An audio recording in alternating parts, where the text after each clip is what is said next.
What is up, everyone? This is now part 2 of the theory of Foster's home for imaginary friends. But not only that, we're also celebrating the 20th anniversary of Foster's home for imaginary friends. Oh, and did I mention that Terrence character? Yeah. Believe it or not, that Terrence character reminds my mom of Sid from Toy Story. But that's besides the point. Now, this is now part 2 of the theory of Blue and Mac's mom. Now, let's have a closer look at Blooregard Kazoo. Yep, let's have a look.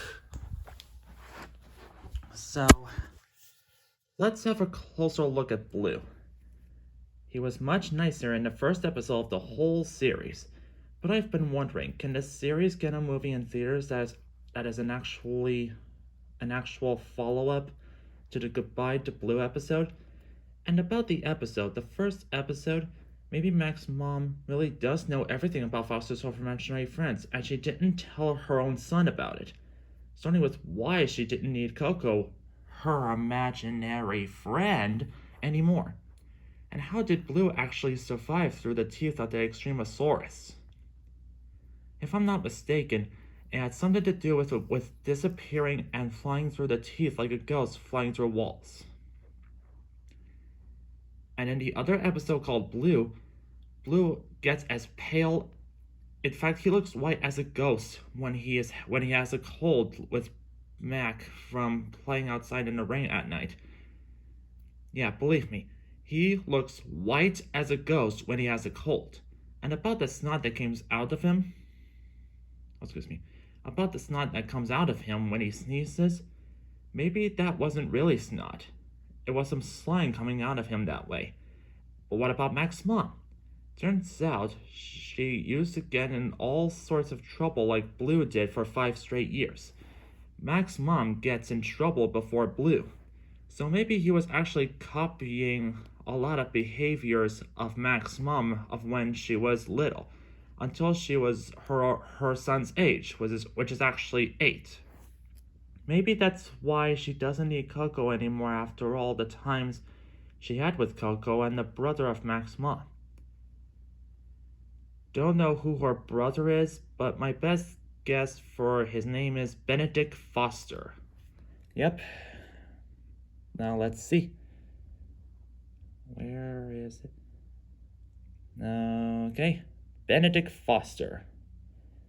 And I'm guessing Mac's mom might be Erica Foster. Alright. Erica Foster must have lost her brother in a car accident by mistake, and here's how that goes. After Erica left Coco behind to have Coco living in Foster's home for imaginary friends, she spent a lot of good times with her brother named Benedict, and then one day when Erica and Benedict were playing ball, she threw the ball so hard it landed on the street, and then Benedict went out to the streets and grabbed the ball right when a car came out of nowhere and drove so fast to him, he got hit and lost his head. Erica saw that in shock so much that she cried in regret, and she would do anything to see her brother again, even in his death.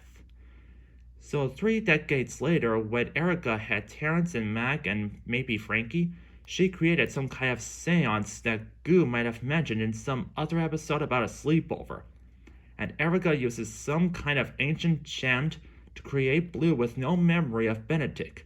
Then Erica brings Blue to Mac, getting Mac to think that he created Blue by thought. This actually explains why Blue was creating all sorts of trouble like Erica used to do so with Coco. So there you have it. Blue is not really... No, wait, hold on. Blue is not really an imaginary friend. That's what Mac thinks. Erica created Blue, not Mac. Erica... No, hold on. Blooregard Kazoo is more like a ghost. The ghost of Benedict Foster. Long story short, Blue is actually Mac's dead uncle who can't even discover the origins of Mac's mother and the whole Foster family by the help of Mac and her mom. So, yeah, Let's see.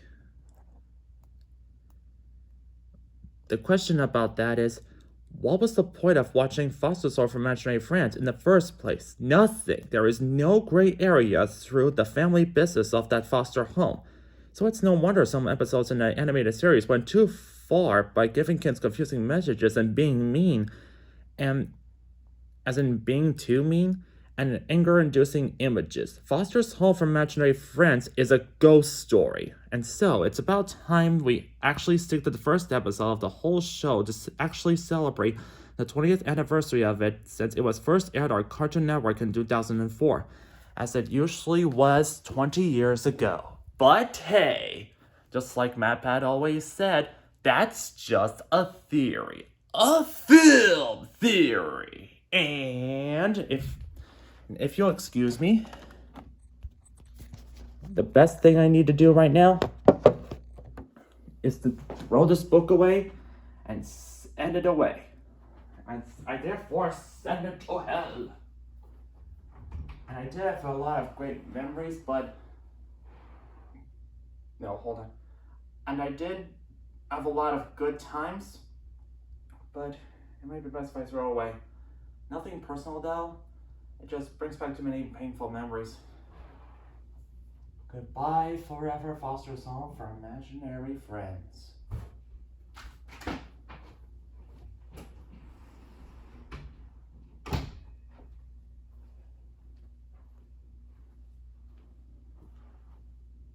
See you in the next video.